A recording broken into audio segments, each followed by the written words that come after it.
আগামী ২৬ জুন থেকে শুরু হচ্ছে চলতি বছরের এইচএসসি ও সমমানের পরীক্ষা। পরীক্ষার প্রস্তুতি নেওয়ার আগে প্রত্যেকটা বিষয়ের মান বন্টন স্পষ্টভাবে বুঝে নেওয়া জরুরি। আজকের ভিডিওতে আমরা বাংলা প্রথম পত্র বিষয়ের মান বন্টন নিয়ে বিস্তারিত আলোচনা করব। শুরু করার আগেই সবার কাছে ছোট্ট একটা রিকোয়েস্ট করছি, যারা এখনও আমাদের চ্যানেলটিকে সাবস্ক্রাইব করনি তারা এখনই সাবস্ক্রাইব করে রাখো, তাহলে শিক্ষা সম্পর্কিত সকল তথ্য এবং পরামর্শ সবার আগে পেয়ে যাবে।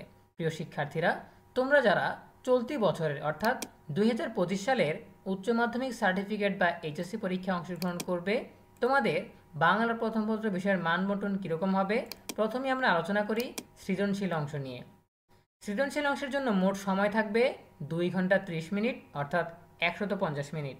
এখানে বা প্রশ্নপত্রে 11টি সৃজনশীল প্রশ্ন দেয়া থাকবে, 7টি প্রশ্নের উত্তর দিতে হবে। কিন্তু এখানেই শেষ না, এখানে বিভাগের একটা প্যাচ রয়েছে। এই প্যাচ যদি তুমি স্পষ্টভাবে বুঝতে না পারো, সেই ক্ষেত্রে ভালো লিখলেও তোমার নম্বর কাটা যাবে। এজন্য বিভাগ বুঝে লিখতে হবে। ক অংশ থেকে বা গদ্য অংশ থেকে 4টি প্রশ্ন দেওয়া থাকবে। খ অংশ থেকে বা পদ্য অংশ থেকে অর্থাৎ কবিতা অংশ থেকে 3টি প্রশ্ন দেওয়া থাকবে। গ অংশ বা সহপাঠের উপন্যাস অংশ থেকে 2টি প্রশ্ন দেওয়া থাকবে। সহপাঠের নাটক অংশ থেকে 2টি প্রশ্ন দেওয়া থাকবে গহ বিভাগে। ঠিক আছে? সো কোন বিভাগে কয়টা প্রশ্ন দেওয়া থাকবে সেটা আমরা জেনে নিলাম। এবার কোন কোন বিভাগ থেকে কয়টা প্রশ্নের উত্তর দিতে হবে সেটা জেনে নিই। গদ্য থেকে কমপক্ষে 2টি, কবিতা থেকে কমপক্ষে 2টি, উপন্যাস থেকে কমপক্ষে 1টি, নাটক থেকে কমপক্ষে 1টি করে প্রশ্নের উত্তর দিতে হবে। ঠিক আছে? তাহলে 2টা 2টা 4টা আর হলো 5 6 6টা প্রশ্ন হলো। ঠিক আছে? এভাবে মোট 6টি প্রশ্নের উত্তর দেওয়া শেষে বাকি একটা নিজের ইচ্ছা মতো যে কোনো বিভাগ থেকে উত্তর দিতে হবে। তাহলে টোটাল 7টা অ্যান্সার করতে হবে। ঠিক আছে? আচ্ছা, এইবার আমরা যদি বহু নির্বাচনীতে দেওয়ার চেষ্টা করি। আচ্ছা, এর আগে এখানে সুন্দর একটা সাজেশন দেওয়া আছে।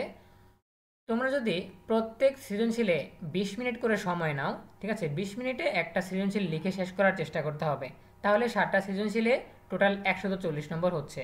হাতে থাকছে 10 নম্বর। এই 10 নম্বর থাকবে রিভিশন দেওয়ার জন্য। ঠিক আছে? 10 মিনিট পাচ্ছ রিভিশন দেওয়ার জন্য। আচ্ছা, এরপরে যদি আমরা নৈবিত্তিক অংশ নিয়ে আলোচনা করি, 30 মিনিট সময় থাকবে 30টি নৈবিত্তিক প্রশ্ন দেওয়ার জন্য। ঠিক আছে? ক অংশ থেকে বা গদ্য অংশ থেকে 12টি প্রশ্ন থাকবে, কবিতা অংশ থেকে 12টি প্রশ্ন থাকবে, উপন্যাস অংশ থেকে 3টি প্রশ্ন থাকবে, নাটক থেকে 3টি প্রশ্ন থাকবে। এই টোটাল 30টা প্রশ্ন থাকবে এমসিকিউ। প্রত্যেকটা প্রশ্নেরই উত্তর দিতে হবে। তবে এখানে প্রশ্নপত্রে কোনো শর্ত দেওয়া থাকবে না, কোনো বিভাগ উল্লেখ করা থাকবে না যে কোন বিভাগ থেকে কোন প্রশ্নটি করা হয়েছে, কতটি উত্তর দিতে হবে।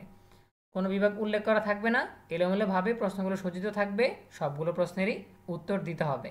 সো আশা করি তোমরা বুঝতে পেরেছো যে তোমাদের এইচএসসি পরীক্ষার বাংলা প্রথম পত্র বিষয়ের মান বন্টন কীরকম। তারপরও তোমাদের যদি কোনো প্রশ্ন থাকে সেটা কমেন্টে জানাতে পারো। দেখা হবে পরবর্তী আপডেট নিয়ে নতুন কোনো ভিডিওতে। সেই পর্যন্ত তোমরা সবাই ভালো থাকো, সুস্থ থাকো, নিরাপদে থাকো এবং সবসময় ইএনইউবির সাথেই থাকো। তোমাদের সকলের জন্য রইল অনেক অনেক শুভকামনা। ধন্যবাদ সবাইকে।